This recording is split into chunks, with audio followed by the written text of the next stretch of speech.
Senhor, irmãos, tome assentos, por favor.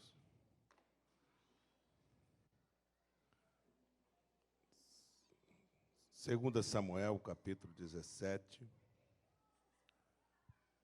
e versículo 40.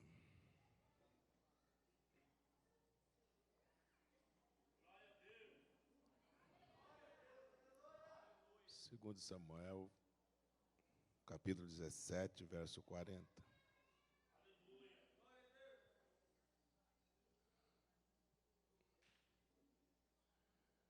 E tomou o seu cajado na mão e escolheu para si 5 pedras do ribeiro e pô-los no seu alforje de pastor, que trazia, a saber, no surrão.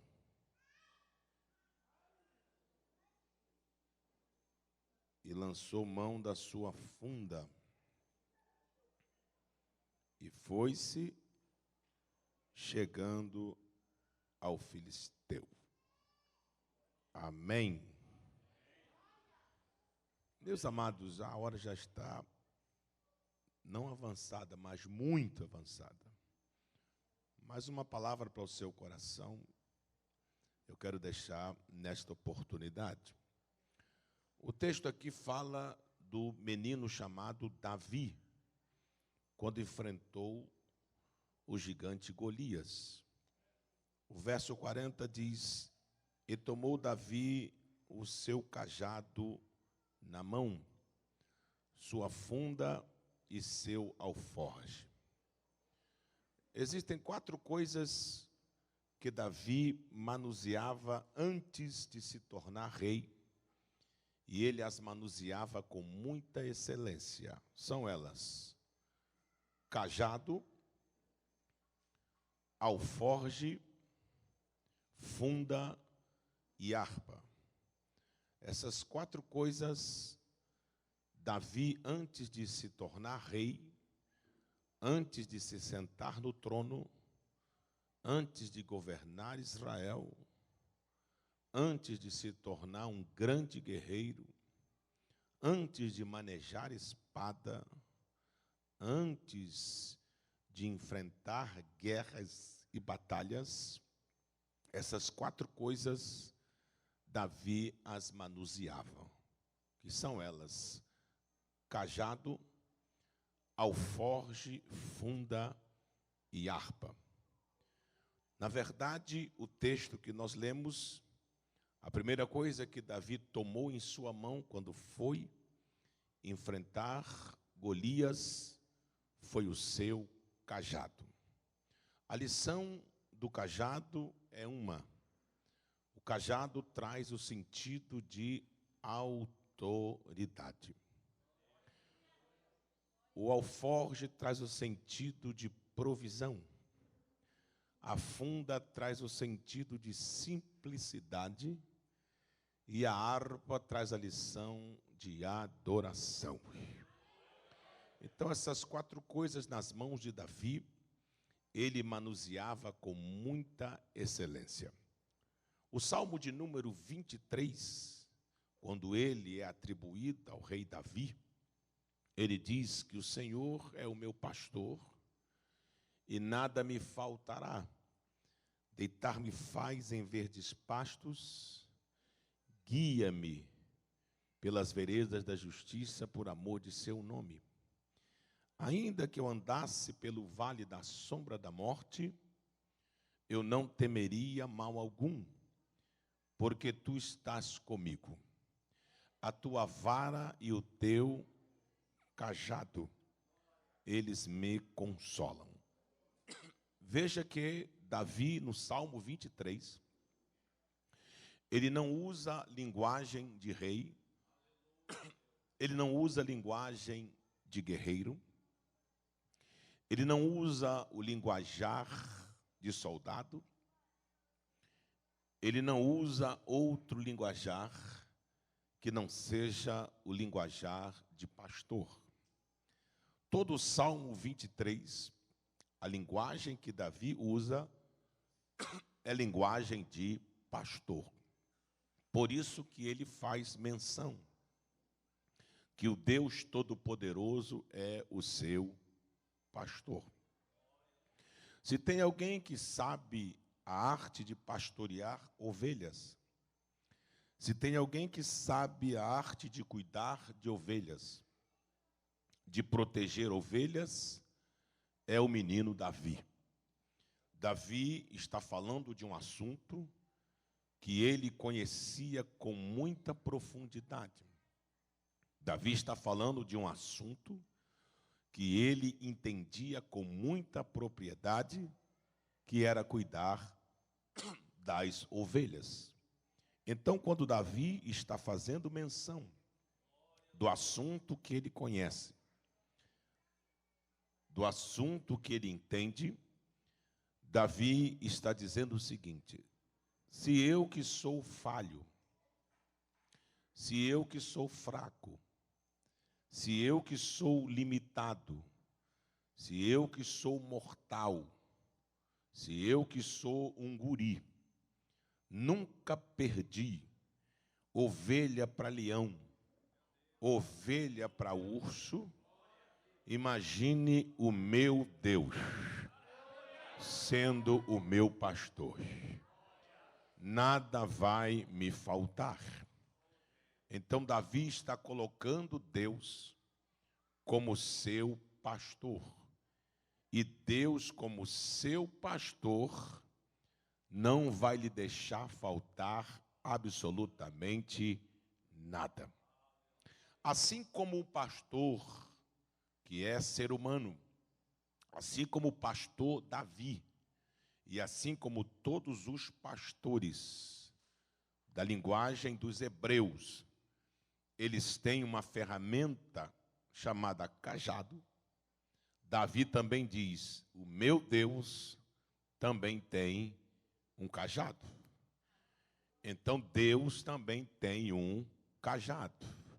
E Davi está dizendo que assim como o cajado que ele tem, ele pastoreia ovelhas, Deus também tem um cajado que pastoreia os homens.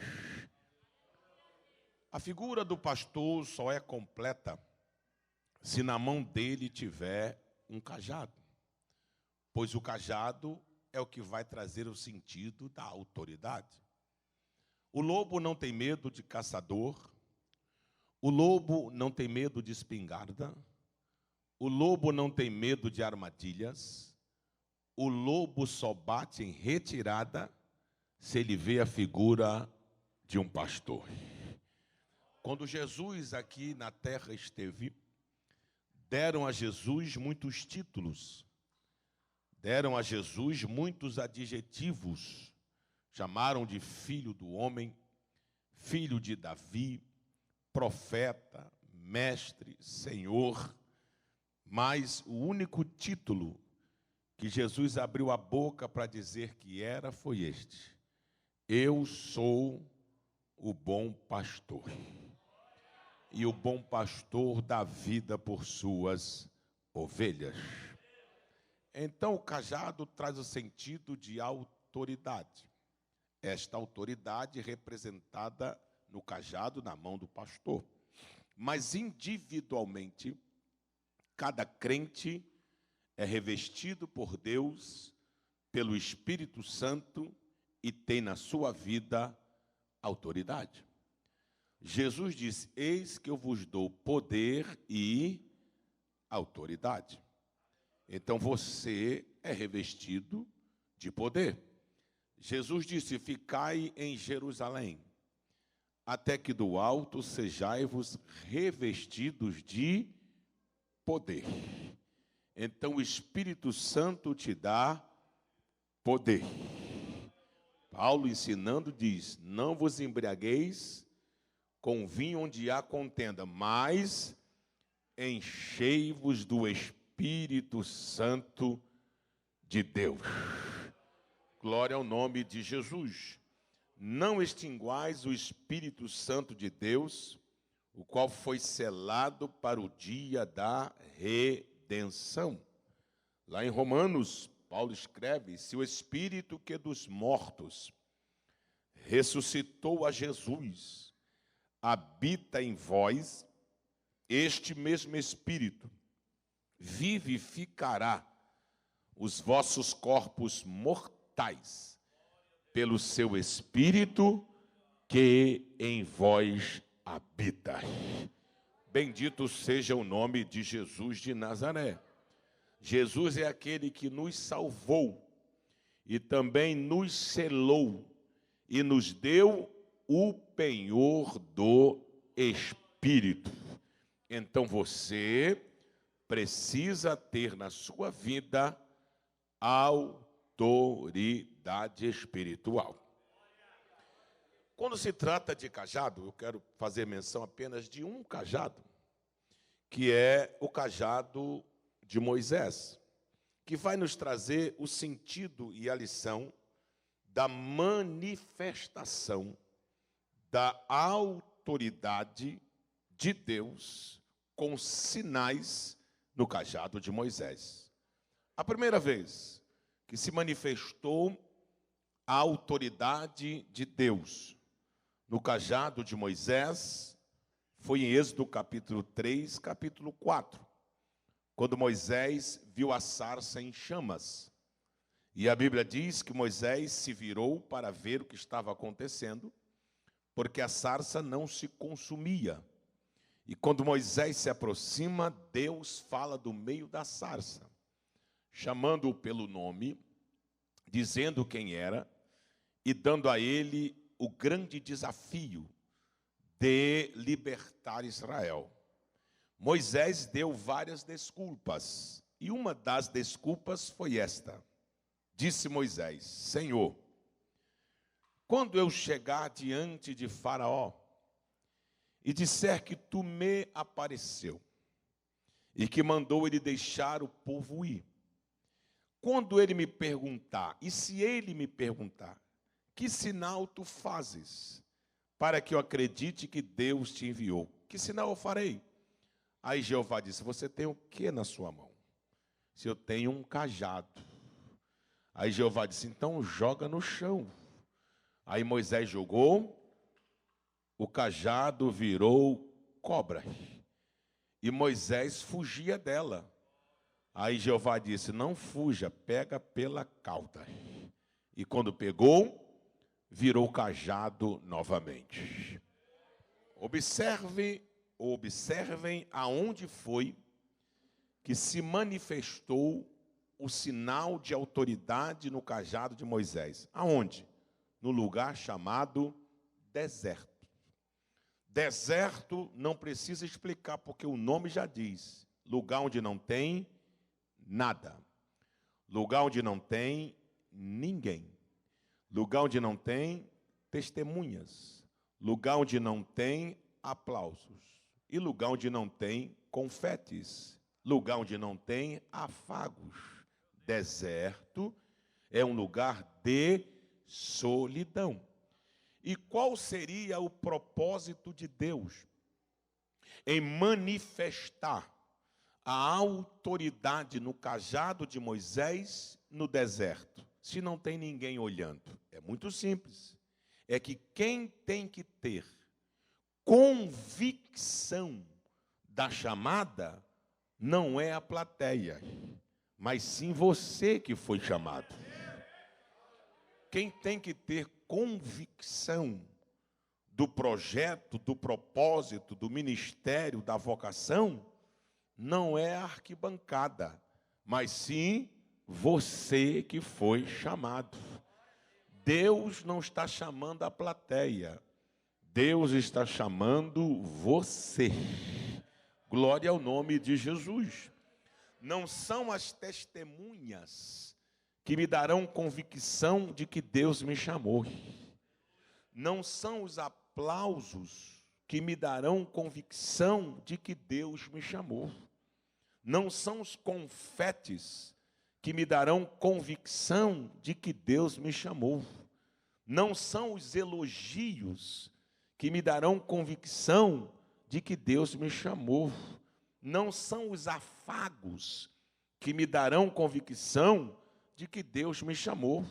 Não são as testemunhas que me darão convicção de que Deus me chamou.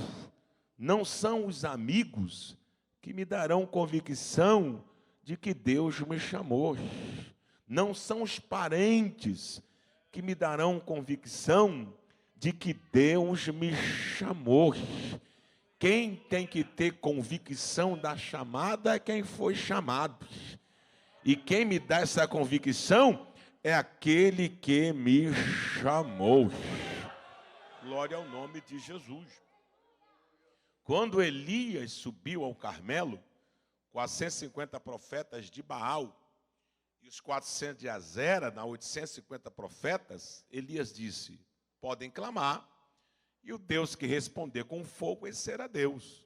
E eles clamaram até o meio-dia, e como não houve resposta, Elias disse: chegai-vos a mim. E quando eles chegaram, Elias reparou o altar, colocou as pedras, colocou o sacrifício, derramou água, dobrou os joelhos e orou desta maneira: ó Senhor, eu fiz conforme a tua palavra.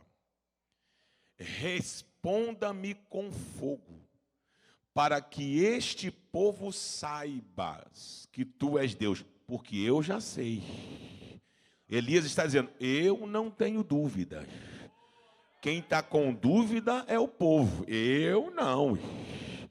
Eu tenho convicção de que tu és Deus. O que foi que Elias disse lá embaixo?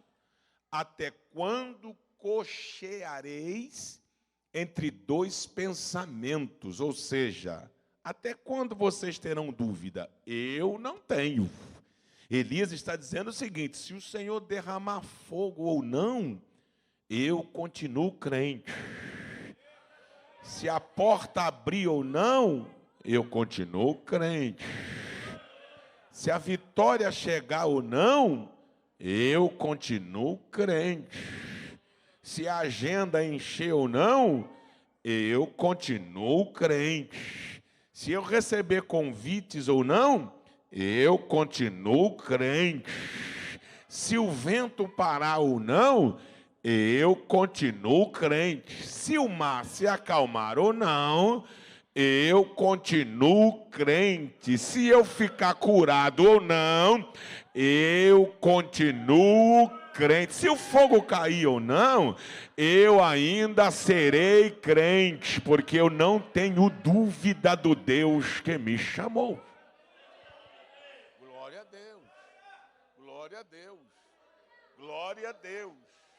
Glória a Deus. Glória a Deus. Glória a Deus. Glória a Deus. Glória a Deus. Gideão foi chamado sem testemunha. Elias foi chamado sem testemunha. Eliseu foi chamado sem testemunha. Davi estava lá no campo pastoreando ovelhas. Jacó teve convicção sem testemunha. Abraão sem testemunha. Isaac sem testemunha. Noé sozinho para fazer a arca, sem testemunho. Enoque andou com Deus sem testemunha, olhando. Sabe o que é isso? Quem tem que ter convicção da chamada é aquele que foi chamado. Aleluia! Jesus no deserto enfrentou o diabo, deu 3 pancadas onde ele estava, no deserto, sozinho.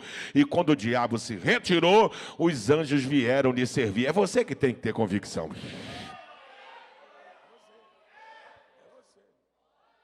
A segunda vez que se manifestou a autoridade, Moisés saiu dali, falou com o sogro, encontrou Arão e ambos foram para o Egito. E diante de Faraó, Moisés disse o que Deus havia lhe dito. E Faraó disse: que sinal tu fazes, Moisés, para que eu acredite que Deus te apareceu? Aí Moisés disse para Arão: joga o cajado no chão, Arão. Aí o Arão jogou o cajado no chão, virou cobra. Esse é o sinal, Moisés? É. Aí Faraó chamou os bruxos. E os bruxos disseram: pois não, Faraó, façam o mesmo. E os bruxos jogaram os cajados no chão, e os respectivos cajados viraram cobras. Foi uma cobraiada. Aí o faraó disse: os deuses do Egito também fizeram o mesmo sinal, Moisés. Aí Moisés disse: fica olhando lá, faraó. E a cobra que tinha virado do cajado de Moisés saiu engolindo as outras. São duas lições aqui. A primeira, Moisés acreditou quando não tinha ninguém olhando. Deus se manifestou. Agora a arquibancada está cheia, Deus se manifestou. Primeiro você crê quando ninguém está vendo. Primeiro você acredita quando não tem ninguém olhando. Porque se você acreditou sem testemunhas, Deus vai se manifestar quando houver testemunhas. Porque a Bíblia diz que nós devemos crescer, primeiro, diante de Deus. E depois, diante dos homens. É que as pessoas querem fazer o inverso, querem crescer primeiro diante dos homens, aplausos. Diante dos homens, elogios. Diante dos homens, confetes. Diante dos homens, afagos, para depois crescer diante de Deus. Nunca crescerá diante de Deus quem primeiro quer crescer diante dos homens. Mas crescerá diante dos homens aqueles que crescerem diante de Deus. Oh, glória ao nome de Jesus. Glória ao nome de Jesus. Glória ao nome de Jesus. Primeiro diante de Deus, para depois diante dos homens. Por quê? Porque quem te chama não é o homem, é Deus. Quem opera não é o homem, é Deus. Quem faz não é o homem, é Deus. Quem pode não é o homem, é Deus. Quem age não é o homem, é Deus. Quem abre não é o homem, é Deus. Quem salva não é o homem, é Deus. Quem batiza não é o homem, é Deus. Quem levanta não é o homem, é Deus. Quem pode todas as coisas não é o homem, é Deus.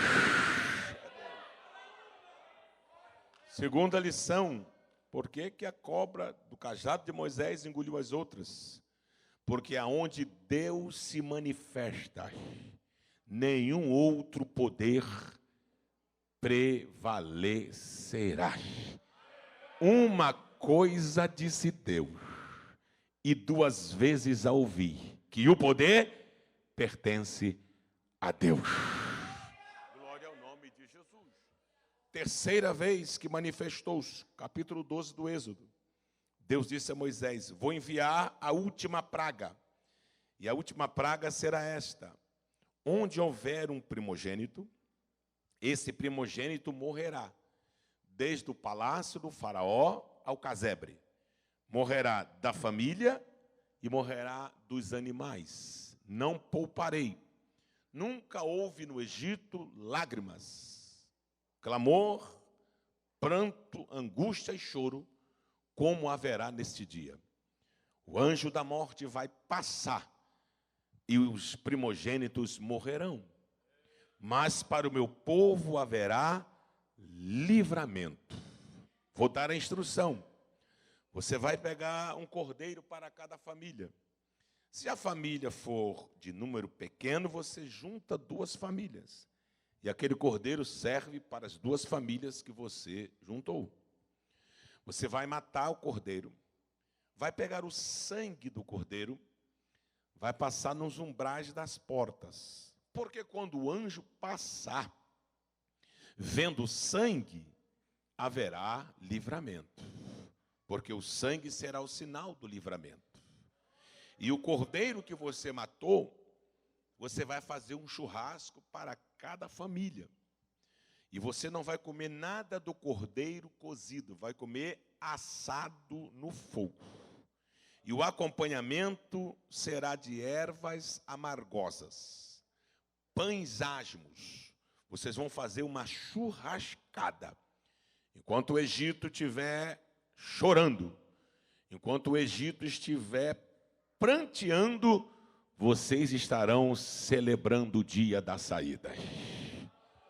Vocês vão calçar os pés com a sandália, comendo pães com ervas amargosas e churrasco de cordeiro.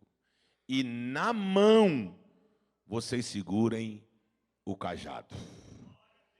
Já tem livramento pelo sangue. Para que o cajado com autoridade? Disse o Senhor.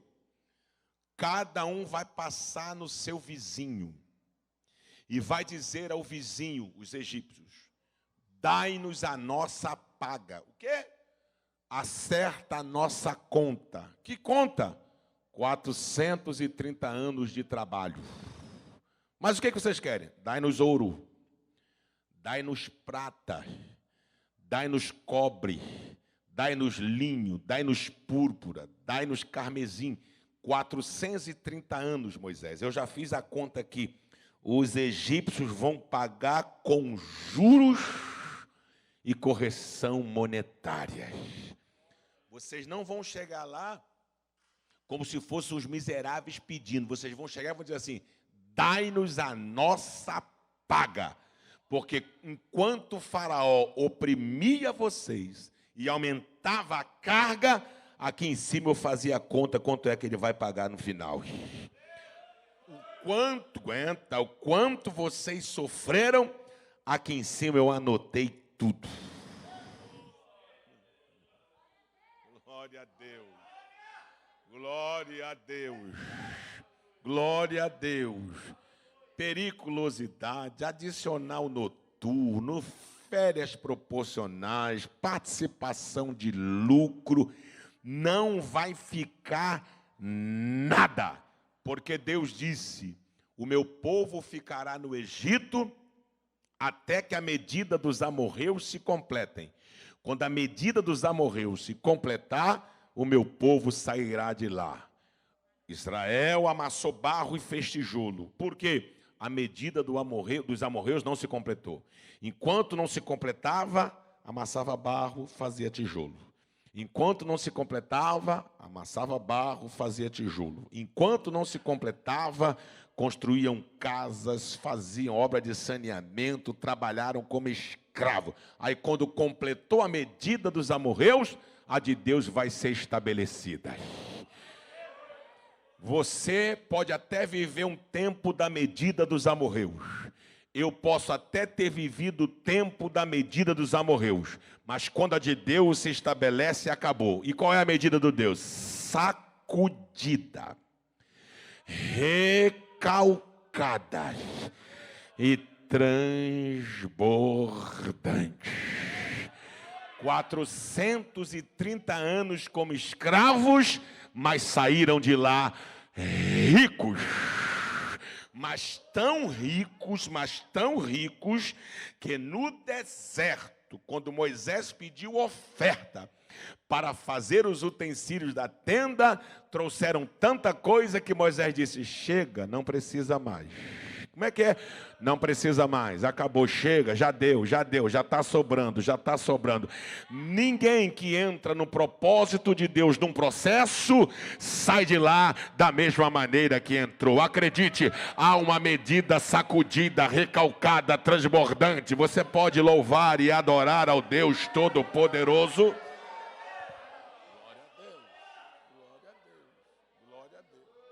Glória a Deus.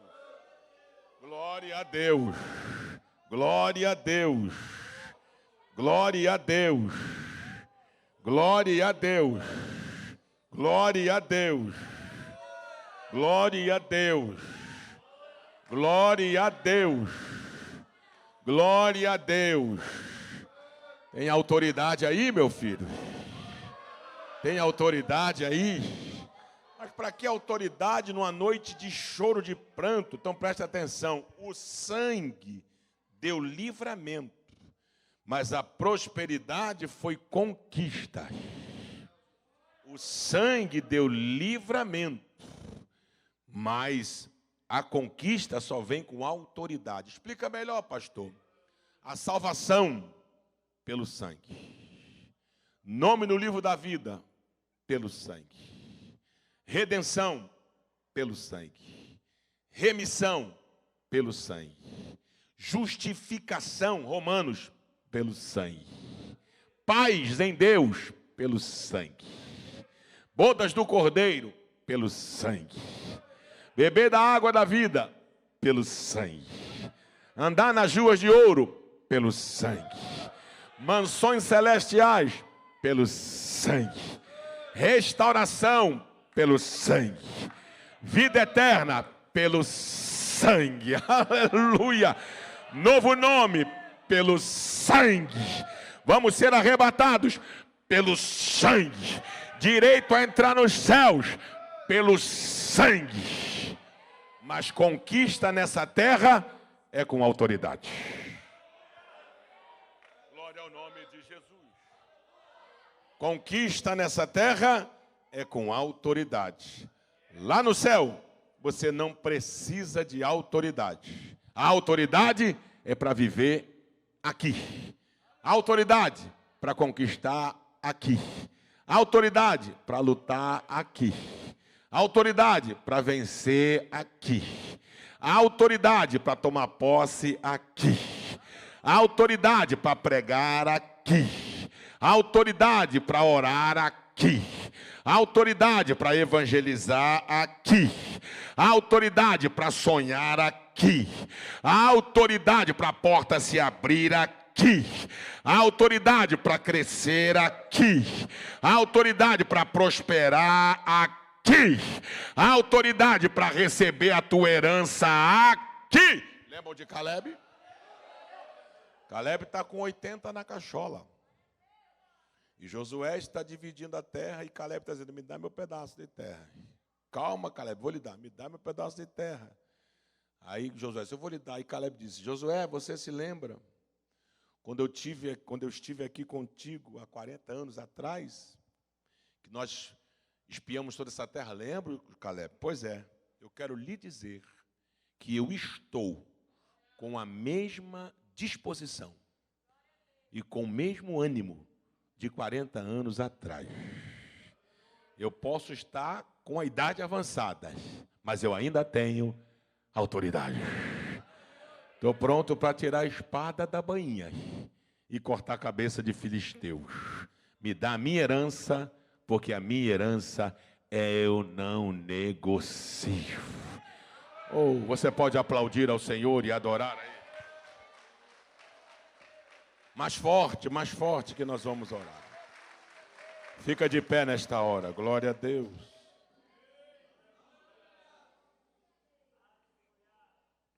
Autoridade. Você é revestido de autoridade. Deus lhe deu autoridade. O Espírito Santo te reveste de autoridade. Autoridade não se compra, autoridade não se vende, autoridade não se negocia, autoridade não se aprende, autoridade não se barganha, autoridade não se empresta, autoridade você exerce. Bendito seja o nome de Jesus. Oh, glória a Deus. Deus abençoe Rafael, Deus abençoe toda a diretoria, Deus abençoe os cantores, as cantoras, os pregadores, Deus abençoe todo este povo, e eu quero orar por vocês agora. Levante suas mãos. Bondoso e eterno Deus, te louvo nesta noite, te bendigo, te glorifico, te exalto, porque Tu és um Deus que tudo podes. Tu és o Deus que em Tua mão está todo o poder. E se Tu não fizer, ninguém faz. Se o Senhor não operar, ninguém opera. Porque operando o Senhor, nada e ninguém impedirá. Eu abençoo todo este povo. Eu abençoo de uma maneira especial a todos que aqui estão. Todos os ministérios, sonhos, chamadas, projetos, vida, família, filhos, netos, sobrinhos, parentes, em o nome de Jesus Cristo, sejam abençoados em o nome de Jesus. Amém. Aplauda ao Senhor bem forte.